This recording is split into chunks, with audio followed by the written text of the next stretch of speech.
Hello everyone. आज हम लोग डायरेक्ट टैक्सेशन के कुछ एमसीक्यू क्वेश्चंस करने वाले हैं chapter residential status and scope of total income के। So let's begin.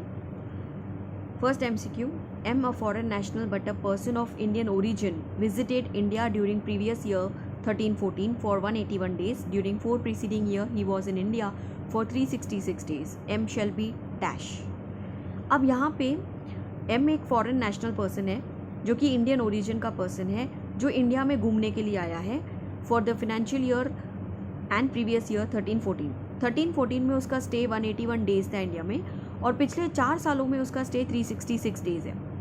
अब अगर मैं बेसिक कंडीशन की बात करूँ तो बेसिक कंडीशन फर्स्ट 182 डेज़ का होता है, यानी कि कम से कम उसका स्टे 182 डेज़ होना चाहिए, जो ये फुलफ़िल नहीं कर रहा है। सेकेंड कंडीशन भी होती है, बेसिक कंडीशन 2 होती हैं, दोनों में से कोई एक सेटिस्फाई करना होता है अगर आपको रेसिडेंट होना है तो फर्स्ट तो फुलफ़िल नहीं कर रहा है। सेकंड का एक कंडीशन होता है 60 डेज़ का, यानी कि कोई भी असेसी अगर 60 डेज़ इंडिया में प्रेजेंट है उस प्रीवियस ईयर में तो वो रेसिडेंट होगा, लेकिन यहाँ पे 181 डेज़ है तो मतलब पूरा किया है, but he is a foreign national person और इंडियन ओरिजिन का पर्सन है जो इंडिया में घूमने के लिए आया है, तो ये एक्सेप्शनल केस में आता है। एक्सेप्शनल केस में आने का मतलब सेकंड का जो ए कंडीशन है 60 डेज़ का, उसके जगह पे उसको 182 डेज सेटिस्फाई करना पड़ेगा।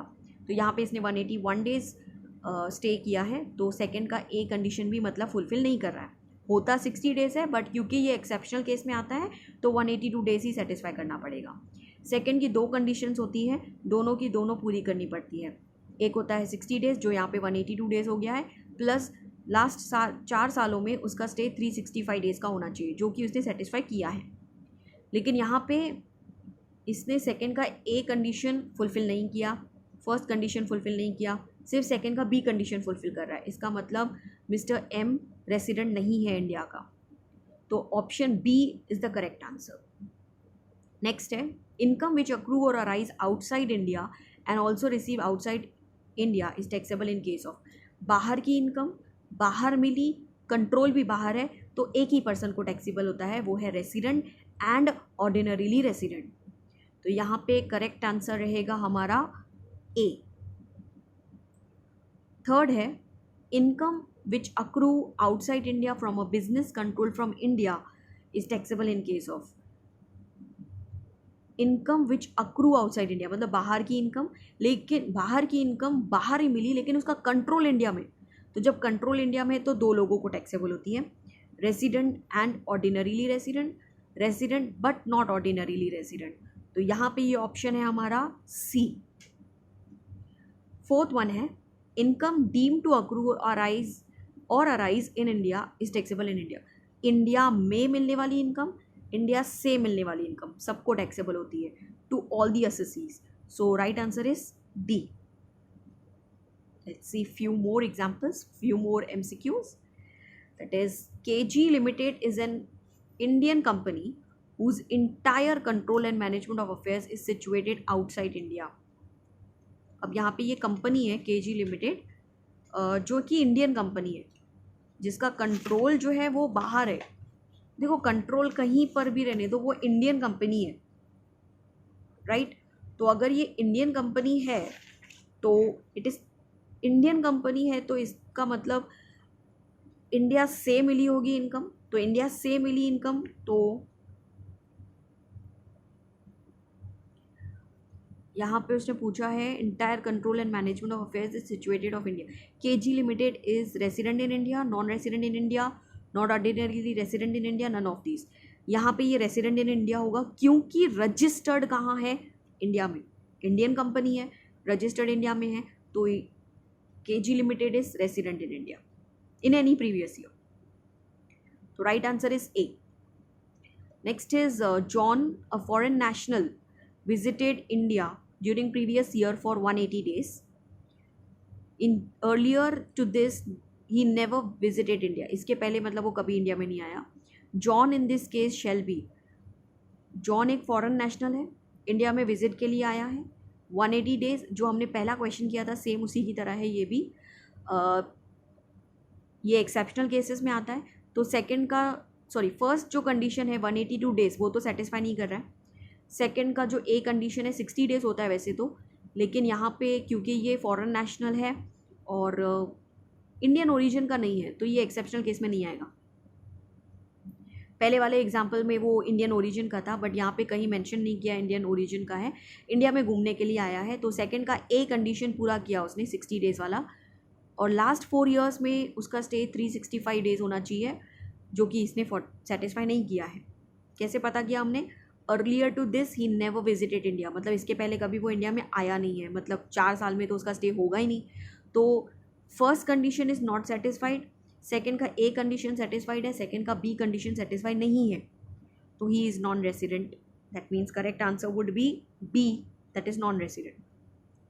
Next is residential status is to be determined for previous year, assessment year, accounting year और none of this.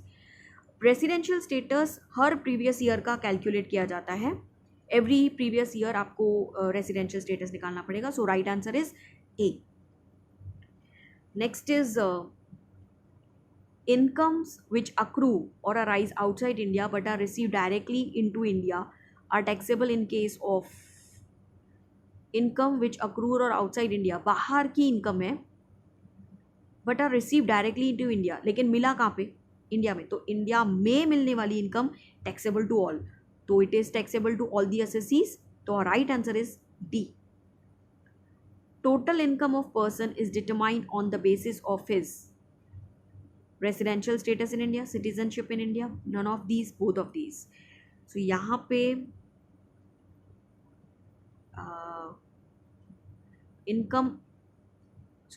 total income of a person is determined on the basis of residential status in India. So correct answer would be A, that is residential status of India, because citizenship in India के हिसाब से हम taxability नहीं दिखाते, residential status के हिसाब से दिखाते। So right answer is A.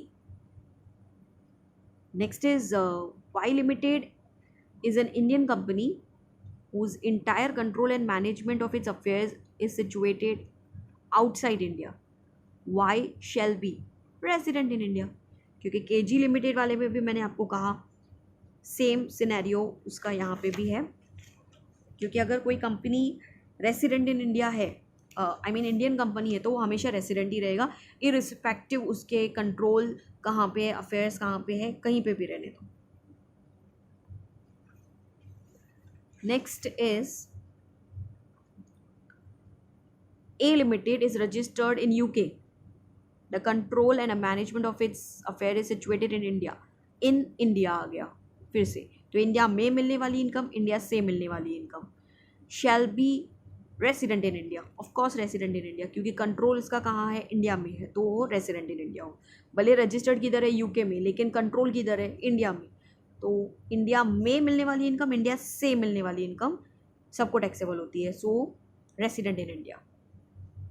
And the last one is M, a foreign national visited India during previous year 13-14 for 180 days.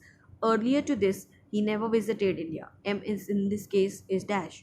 Same again like first question, यहाँ पे एम जो है वो फॉरेन नेशनल है, मतलब फॉरेन सिटीज़न है, India में visit करने के लिए आया है।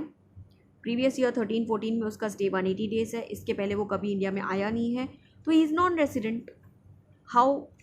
बिकॉज सेकेंड का फर्स्ट कंडीशन 182 डेज़ वो तो उसने सेटिस्फाई नहीं किया, सेकेंड का ए कंडीशन सेटिस्फाई किया 60 डेज़ वाला, लेकिन सेकेंड का बी कंडीशन सेटिस्फाई नहीं किया है, लास्ट 4 साल में उसका स्टे 365 डेज़ होना चाहिए, तो वो तो नहीं किया।